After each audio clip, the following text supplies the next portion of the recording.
Now let's take a look at White Duck and see how it compares to other similar shades. I always do my comparing with Samplize Peel and Stick because they're cheaper than sample pots, they're made with real paint, and they deliver to my front door in a day. So I'm obsessed. Now we're going to start with Sherwin Divine White.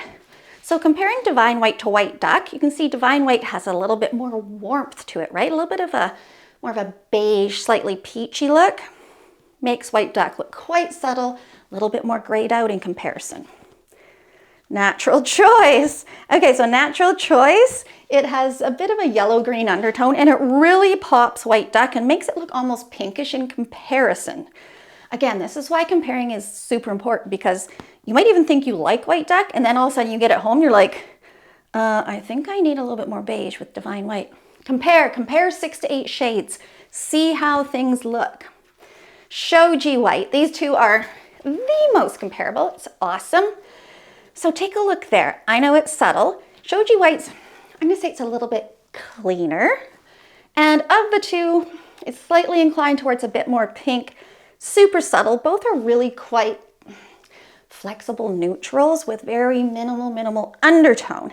Now the negative to that is sometimes when you have, say, beige tiles, you actually need undertone. You need more orange, say like Benjamin Moore Maritime White, Divine White, Moderate White, Kestrel White. But other finishes and some tiles can pull off this more muted look. Incredible White. The great thing about comparing colors is sometimes you see why you love a color. And Incredible White with its violet and pink really shows me why I love White Duck and how it can almost look almost like a super dirty shade of cream. White Heron. It's cleaner than White Duck. A little bit more, I'm going to say that, a little bit more pinkish inclined, but not by much, so I wouldn't worry about that. Yeah, makes White Duck look that bit dirtier, but dirty isn't a bad thing. That's sometimes what makes a color look nice and calm and earth-toned. Aesthetic White, great comparable. If you look at White Duck and you're like, you know what, it might be like a little bit too creamy, tanny. I want something with a little bit more gray in it, a little bit more beige looking. Aesthetic White is amazeballs.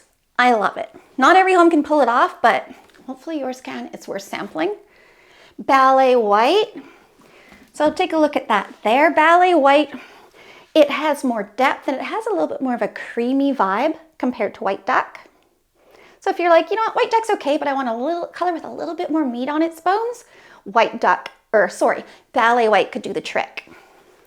Creamy. Creamy's here because I wanted to show you that comparison with a cream color because cream has a yellow undertone.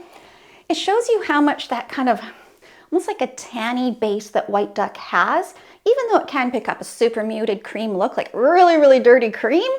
When you compare it to creamy, it shows you how passively neutral White Duck is. Lastly, Benjamin Moore Wind's Breath. Interesting comparison. So in comparison to Wind's Breath, which looks a little bit dirty in comparison, White Duck looks a bit cleaner, a little bit warmer and fresher. Love it. And again, sampling these with your finishes is the most important part because you might look at it and go, oh, I love that, I want to do it.